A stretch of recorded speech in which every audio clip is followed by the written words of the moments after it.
The Elevation Program. Get ready to be inspired in today's message by Apostle James Carragher.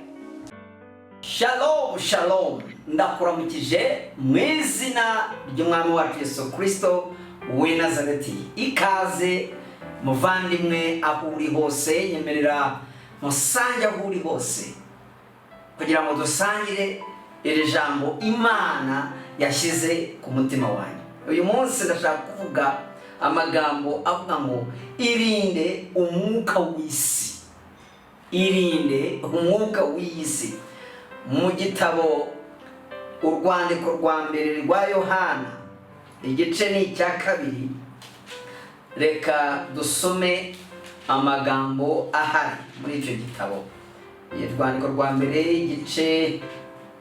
mbere rwa Yohana igice cya 2 umurongo waho wa 15 aravuga ngo, do not love the world or the things in the world. Ntukunde isi, ntimugakunde iby'isi n'ibiri mu isi.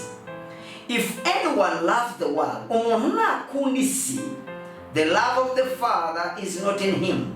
Gukunda data wa twese ntabwo kuba kuri muri we. For all that is in the world, ngo ibiri mu isi byose, the lust of the flesh, irari ry'umubiri, the lust of the eyes, irari ry'amaso, the pride of life, ubwibone bw'ubugingo, is not of the Father but is of the world. Ntibiva ku Mana data wa twese, ahubwo biva mu isi. Umurongo waho wa 17. And the world is passing away. Isi iriho irashirana n'ikwifuza kwayo, and the lust of it. But he who does the will of God abides forever. Ariko ukora ubushake bw'Umwami Imana azahoraho ibihe byose. Haleluya. Mu isi hari imyuka ibiri iyobora umuntu cyangwa iyobora umwana w'umuntu. Hari umwuka w'Imana ariwo umwuka uhamwa n'ibyanditswe. Hakaba umwuka nanone utegekera mu bisi, mu batizera Imana, mu bantu bumva ko Imana idahari batayizera. Uwo ni umwuka nawo w'isi. Ni imyuka ibiri bihanganye. Hari umwuka w'Imana, hakaba n'umwuka w'isi.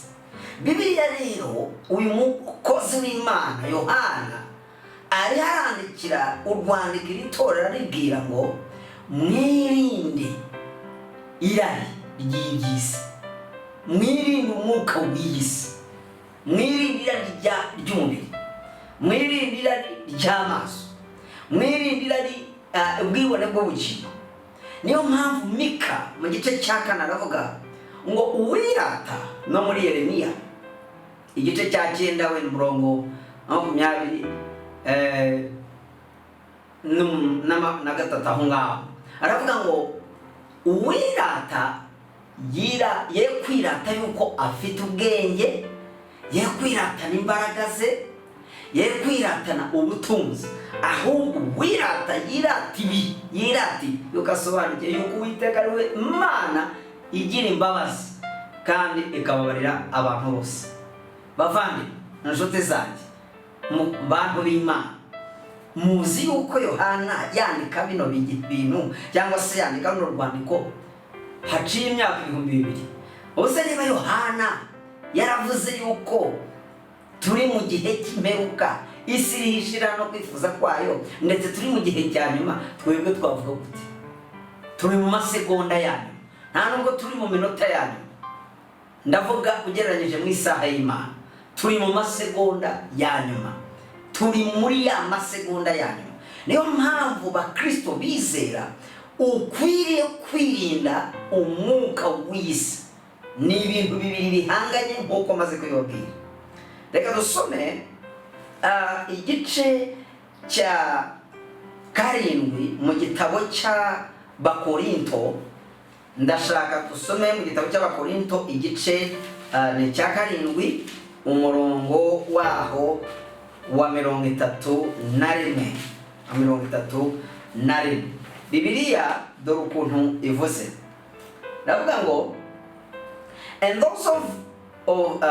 those who use this word as not misusing it, ngo nabo bakoresha iyi si cyangwa bakorera muri iyi si bagasa nkaho batayikoreramo.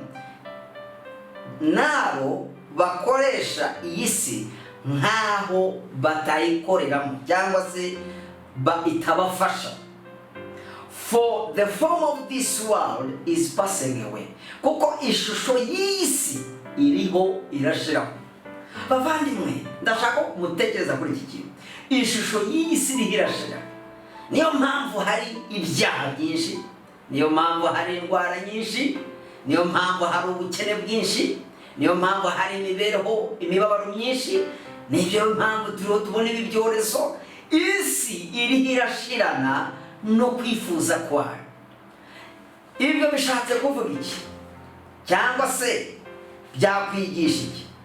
Umwuka w'Imana udutera gukunda Imana no kuyubaha ndetse tukayikorera. Aho turi hose n'ibyo tubamo byose tukaba abambasaderi, tukayihagararira.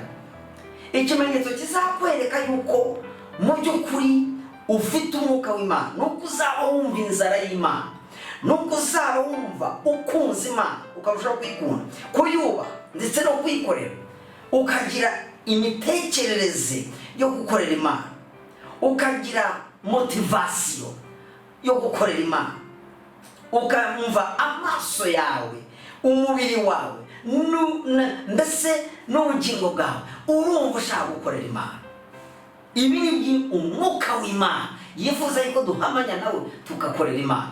Iki si igihe cyo kurangara, iki si igihe cyo kurangazwa n'ibiriho, iki si igihe cyo kurangazwa n'imibabaro ducamo, ahubwo iki ni igihe cyo kuba maso tukirinda umwuka w'isi uriho ukura benshi mu byizerwa, ukabaca intege, ukabasubiza inyuma, ukabahenebereza, ukabanamura, ukabambura urukundo, ukabambura ubuvandimwe, ukabambura indangagaciro za Gikristo. Dufite imibereho n'ibihe turimo bigenda bitubangamira, ariko uko isi irushaho gushira niko natwe turushaho kuva mu bwiza tujya mu bundi, turushaho gukomezwa n'Imana. Reka ndangirize muri iki gice nanone cy'Abakorinto ba mbere, igice ni icya kabiri, umurongo ni uwa 12. Now we have received not the spirit of the world. Ngubu ndavuga, uyu ni Paulo abwira itorero ry'Abakorinto, ntabwo twebwe twakiriye umwuka w'isi, but the spirit who is from God, ahubwo twakiriye umwuka uva ku Mana, that we might know the things that have been freely given to us by God. Kugira ngo tumenye neza ibintu twaherewe ubuntu bivuye ku Mwami Imana.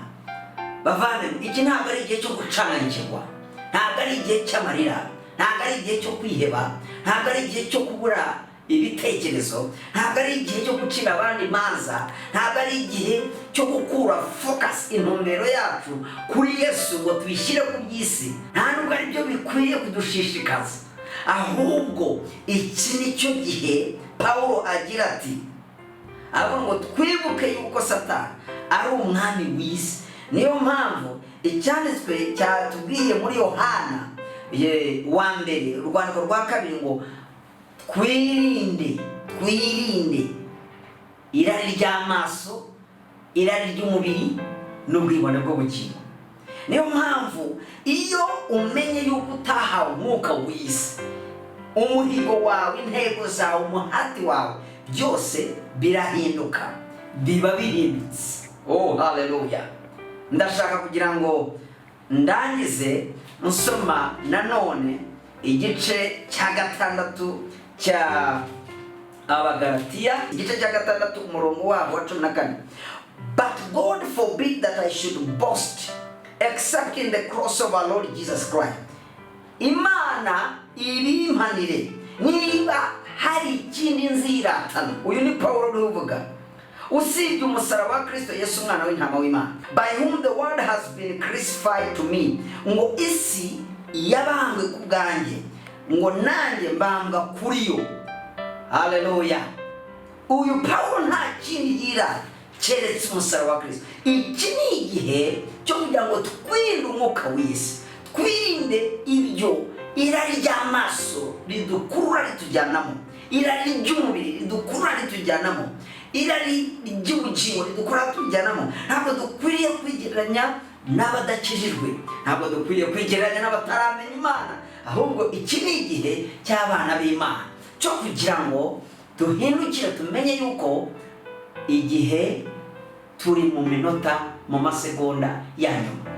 Haleluya. Nawe nibura muvandimwe ukaba wagize amahirwe yo kunyumva ndetse no kunkurikira, Imana iragukunda, Imana ikwifuriza ibyiza. Bibiliya iravuga muri Timoteyo ngo Imana yifuza ko abantu bose bayimenya, bakava mu byaha, bakava mu mwijima, bakajya mu mucyo w'umwana wayo, mu bwami bw'umucyo bw'umwana wayo. Rero ndakwifuriza niba nawe utarakizwa, kugira ngo uhindukirire Imana, umenye yuko mu isi hari imyuka ibiri. Ntutwarwe, ntutembanwe n'uwo mwuka w'isi, n'ibyo irari ry'amaso yawe biguha, irari ry'ubugingo, irari ry'umubiri, ahubwo uhindukirire Imana, uyihe, wongere usabane nayo. Haleluya. Nawe wamaze kumenya Yesu, iki gihe kiri igihe cyo gukomeza ubusabane bwawe, wirinda umwuka w'isi. Amahoro ya Kristo azumva umuntu yavuga atwarire mu mitima yanyu no mu ngo zanyu no mu byo mukora, mu izina rya Yesu. Shalom, shalom.